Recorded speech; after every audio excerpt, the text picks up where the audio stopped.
Hi, this is Rick Case, the developer of the construction cost engineering estimating software. In this piece, I'm going to show you how we can use a model based on a hotel program to produce a budget estimate and how we can use assemblies to modify this budget as we learn more about the proposed project. Now, this could be a hotel. It could also be a school, an office building, anything that has a program that describes what you're trying to accomplish. So we'll begin with a scenario. We find there is interest in building a new hotel in the Atlanta area, that the market conditions call for something around 340, 350 keys of a certain quality standard, and we're asked to estimate what such a project would cost for a feasibility study. So we'll begin with an estimate for a 245 key hotel based on a standard program. So here's the floor plan. This is the ground floor. It contains the lobby, the kitchen, the pool, the ballroom, the meeting facilities, the administrative offices, and there's a guest tower, and here's the floor plan for the guest tower, and that fits here over a transfer slab. If you look closely, you can see the columns to support the transfer slab. So this guest tower would sit here. The elevator lobby would connect with this elevator lobby here on the ground floor. Now this program has 230 guest rooms, 15 suites, and the restaurant space, retail space, recreation areas, meeting spaces, ballroom, lobby space to meet the requirements of a typical location. This is a real estimate of a real hotel done in 2001. If we added 2 floors to this tower, we'd come up with 343 keys, which would be in our 340 to 350 key range that we're looking for. So let's do that.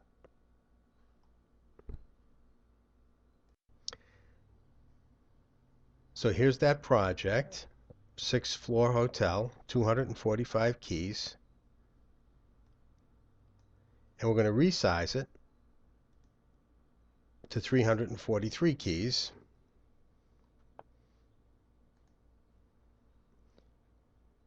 And then we're going to recost it to Atlanta 2012.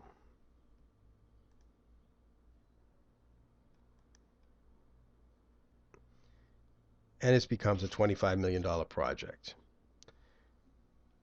We don't have a lot of information, but as a first pass, this is where we can get to.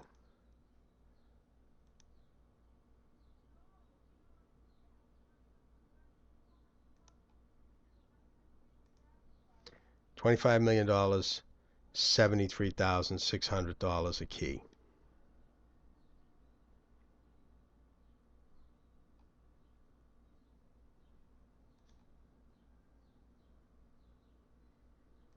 Okay, so this is the result we get from just resizing a project. It's a quick number based on very little information that puts us in the ballpark. Now back to our scenario. Based on this feasibility number, some more research is done, and it's determined that it makes business sense to add 2 floors to the tower for the extra guest space, but to hold the ground floor to the same size as in the 245 key model. So we'll begin with the original estimate.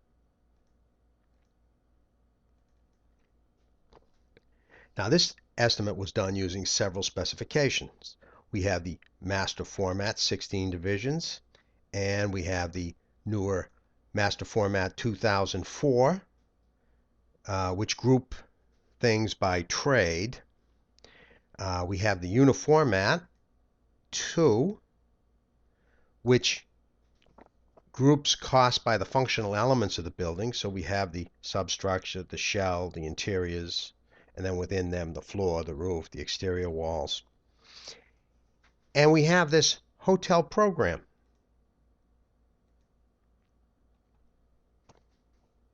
And this views costs the way hotel people view costs. Lobbies, guest rooms, parking, food and beverage, meeting areas. If we had a program for a school or a university, we might be looking at classrooms, labs, gymnasiums, auditoriums, breaking the costs into the functional elements of a school or another building type. It's a way to look at costs in the language of a particular business that can expedite the early budget and design process by allowing us to resize portions of the program in the same way the business looks at changing a program. Now, in our scenario, we're holding the ground floor to the original plan, but adding to the guest tower to satisfy the business requirements of the location. So we'll modify the program as follows. It's a bigger project, so we'll add to the general conditions, make it 51 weeks. The superstructure with the added floors in the guest tower goes from 123,000 square feet to 172,410 square feet.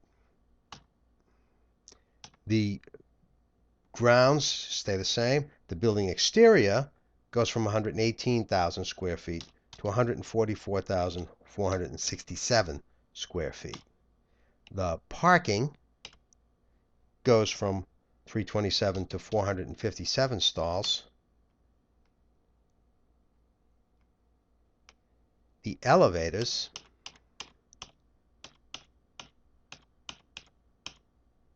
go from 18 stops to 24 stops.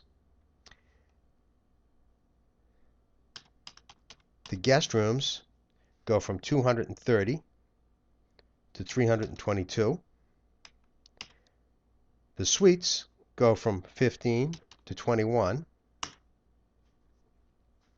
We reprice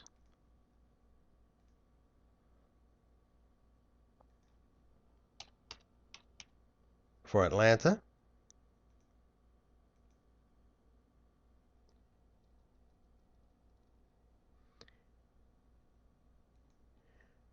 We change the project info to reflect the new key count. We run the summary.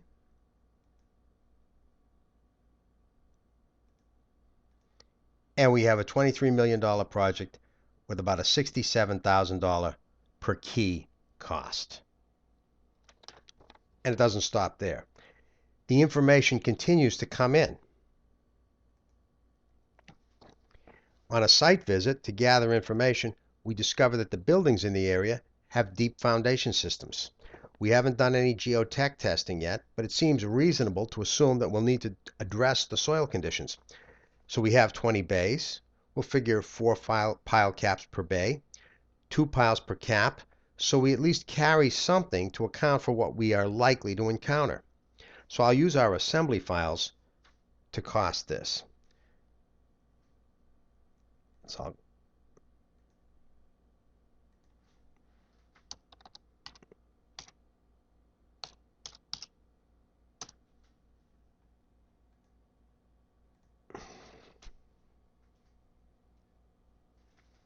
So we pull up our assemblies or our building systems.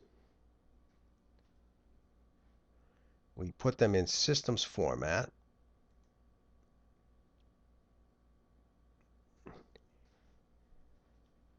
We select pile caps. 2 pile. Select that. We're going to need 80 of these. And we're going to select them into the foundation section.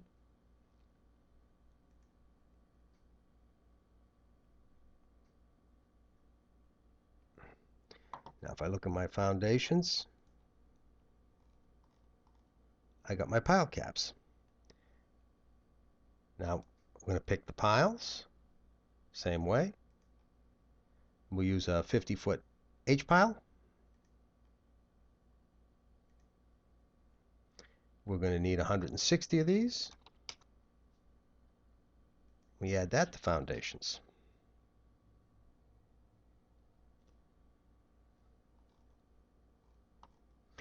Now, if we look at these unit prices, particularly this one, we have this pile driving crew that's driving the piles. Now, they're going to need an extra day to set up and an extra day to break down their equipment. So here's all their equipment, the crane and the hammer and all that stuff. And then here's the crew. So we take this line and we're going to change it. We're going to remove the piles. We're going to change the description to mobilization and demobilization. Change the unit to a day. We're going to have 2 days, one to mobilize and one to demobilize.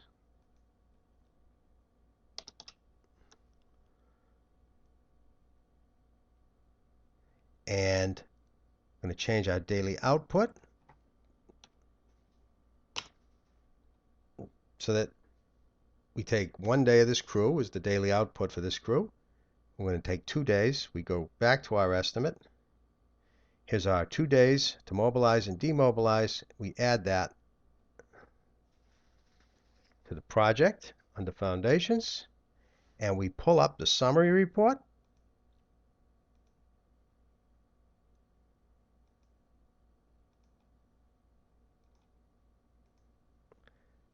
And we've added, now we got a $23,234,000 project, $67,739 per key.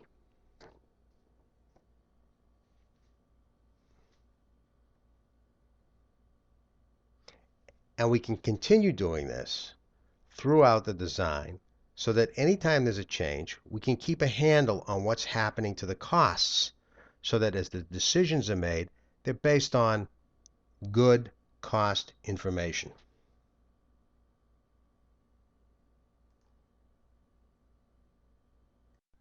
Okay, so let's review what you just saw.